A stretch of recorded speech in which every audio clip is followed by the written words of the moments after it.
Hi everyone, it's Annette with ASCardDesign. Welcome back to my Master Layouts card tutorial series. Today we're making this beautiful card with Master Layouts 2, but don't miss the end of the video. I have two more creative layout ideas that completely change the look. Let's get started. Here we have Master Layouts 2. Now this Master Layouts dies are so fun. These are probably the ones I use the most, but I want to show you what comes in with Master Layouts 2. You will get two large rectangular dies. One is stitched and one is not. The stitched layer I usually use for my panels, and the non-stitched are my matte layers. And then you also get these narrower rectangular dies, same thing, one stitched, one not stitched. And you get two different sizes of these stitched banner dies. For my card that we're going to make today, I'm going to use the smaller banner, and then I'm going to use those two larger rectangles. But at the end of the video, I promised some extra ideas, and I will be using all those other dies too, so stick around. But I wanted to point out on Gina K's website, you can go to her blog and you can download, or you can scan that QR code, but you can download all the master layouts, measure sheets and tip sheets, idea sheets, and she also has a playlist and goes over all of her master layouts, which I highly recommend watching. But I don't have all of the dies sets, but I am going to show you. I'm pulling out my master layouts too that I printed. You can print them in color, but I chose black and white for my printer. But here is the sheet that you get that has all the measurements and a picture of all the dies. And then she's so graciously already gives you some ideas. But honestly, your creativity, your mind is, you can create any layout designs that you want. She just helps get you started. And then we also, she does recommend cutting out the different dies, and that large blue piece of paper represents the card base. So then I cut out the matte layer and my panel layer from those two dies, glued those together, did the same with the narrow rectangle, and then I have my two banners. And then with that, then you can use those little pieces to try out a different card layout with your elements that you have. And here I just have a container of different die cuts and ephemera and things that I've created. But you can, try them out and lay them out and kind of get an idea of where you, if you like the idea layout or not. And you can just play around before you commit to gluing everything down on a card and not really sure how it looks at the end. So this is just a great way to plan out and audition your pieces on your cards before finalizing them with any glue or adhesive. So I'm just kind of showing you how I go about it. And anyway, those little pieces come in handy.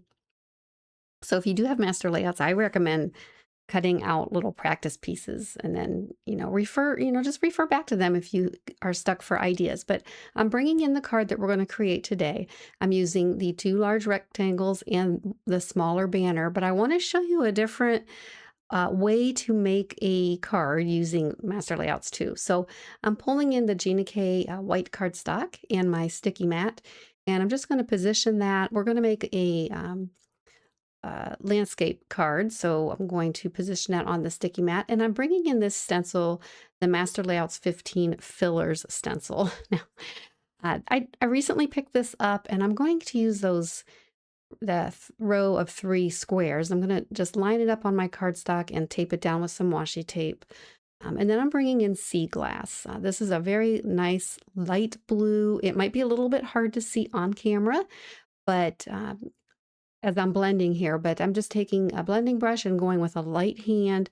I'm speeding this up a little bit, just going across those open spaces very lightly. I kind of wanted the end result to look like a light blue sky. And I wanted some white space in there to represent clouds.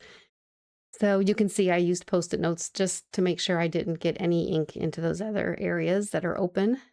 So we'll go ahead and take that off, and you'll see this is just an easy way. If you have any kind of negative space dies or dies, geometric dies is what I'm trying to say, you can cut them out of cardstock and just use those as your template. So I'm going to go ahead and position this into my MISTI. And we're going to bring in the Celebrate You stamp set. I really like this stamp set. I love this bold branch with the birds on it, and that's the one we're using today.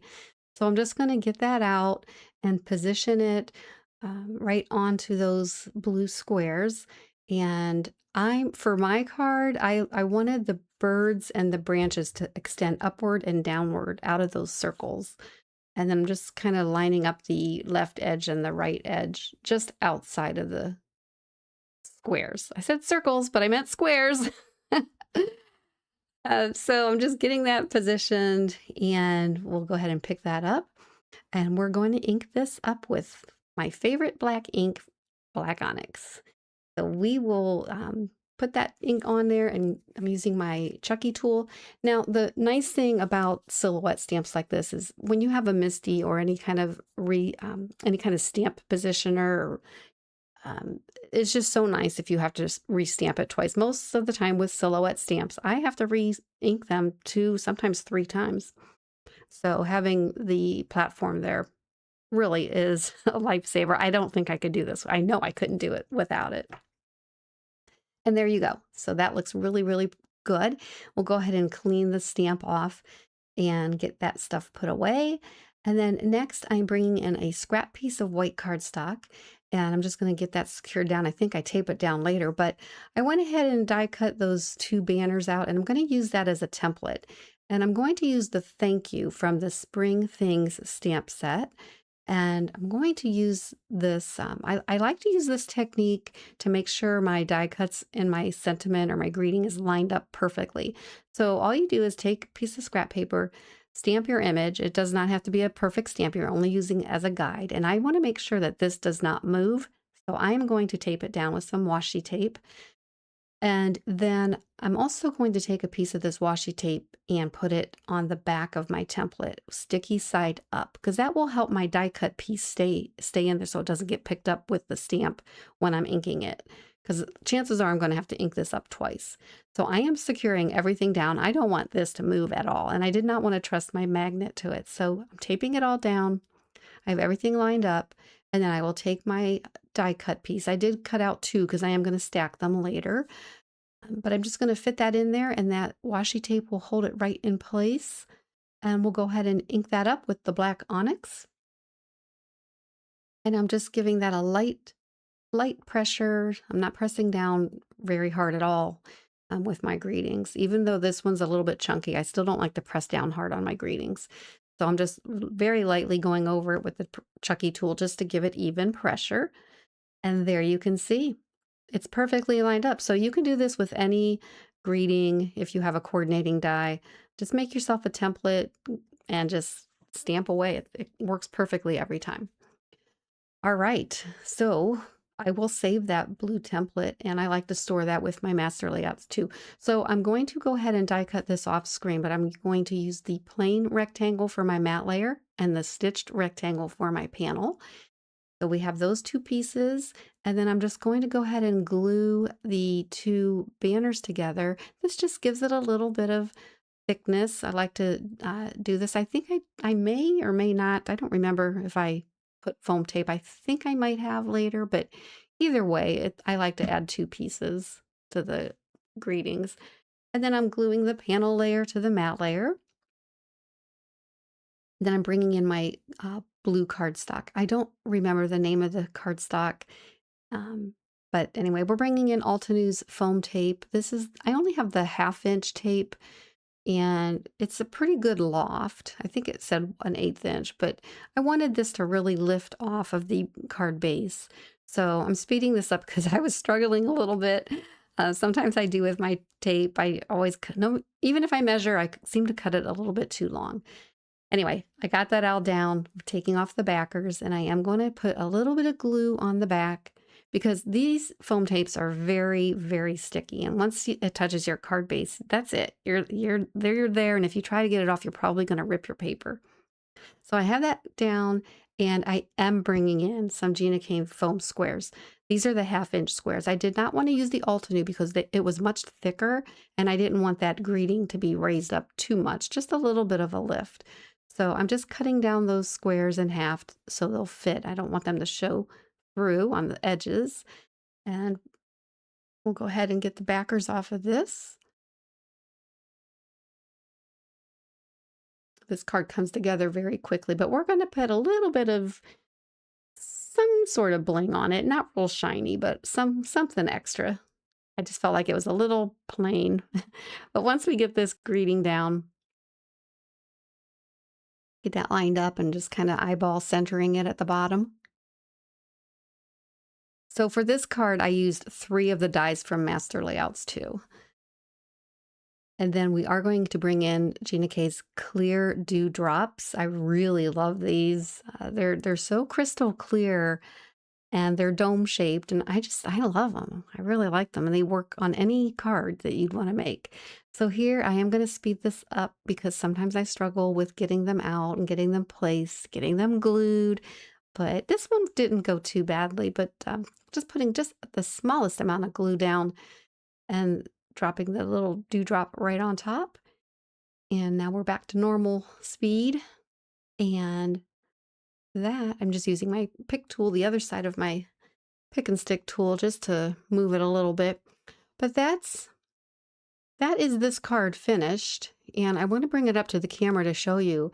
I just love that subtleness of that sea glass ink blending. And you can see the loft from the Altenew foam tape. Great product.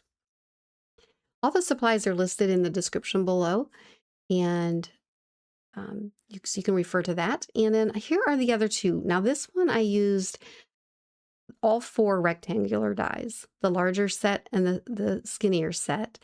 And I love this. I used the guiding light stamp set, the pelican and the anchors. You can see I propped that up with some foam squares there.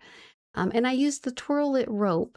Now this, I'm showing you here the inks I used. For the seagull, I used, let me flip it over, Moonlit Fog. I'm glad I flipped it over because I couldn't remember. And then for the rope stencil, I did use In the Navy, and I did use a little sea glass, and you'll see me bring that in later. But that's a really fun stencil, and I'll be using it a lot. It's fairly new to me. I got it not long ago, but I really like the way that came out. It's a nice little masculine card if you choose to ink it that way, but there is the sea glass, and I really like that card. And then the third card, I used a little bit of everything. I did both rectangular dies. I did the skinnier rectangles, and then I used this set. I love this whole set. So first of all, the card base is soft stone. That's a very pretty gray, and I love it with yellows. But what I used was my Delicate Flowers ephemera. I'm going to bring those in to show you. The ephemera is so pretty. They're watercolor images, and they are so pretty. And I do have the coordinating dies to cut them out. But there is a coordinating die in the set that you can cut out all the leaves, the flowers, every element. And you can see I already did one there.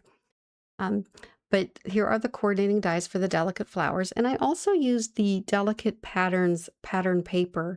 And this pack has a lot of beautiful papers, but that is from the pack, and so is the yellow gingham pattern there. And then you can see the different elements. So really love this. It makes for quick cards, and they're just so beautiful. And the birthday greetings, I did the coordinating set, the Delicate Flowers polyglaze foiling sheets, and I used my fuse foiling machine with that. And I just cut out the birthday greetings and foiled it. And then I had previously foiled some other pieces that I didn't use for this card, but I wanted to show you how beautifully they foil. So that was just a sample there, but here is, you get a ton of greetings. So it's a good value. And that's the birthday greetings that I foiled. And that's what it looks like foiled. And I think I used amethyst foil, fancy foils for that. But I used the clear the clear dewdrops on that card as well. And I'll pull it back up here so you can see. And those are the 3 finished cards. So before you go, I'd love to know which one of these 3 Master Layouts 2 card designs was your favorite. Leave me a comment below and let me know. I always enjoy hearing which layout inspires you the most. If today's tutorial gave you some new ideas for stretching one card layout into multiple designs, please give this video a thumbs up and consider subscribing for more handmade card tutorials, some easy layout ideas, and future videos in my Master Layouts card tutorial series. You can also continue the series by watching the next video coming up, which is my Master Layouts 1 tutorial. Thanks so much for spending part of your day with me. Until next time, have a peaceful day. Bye-bye.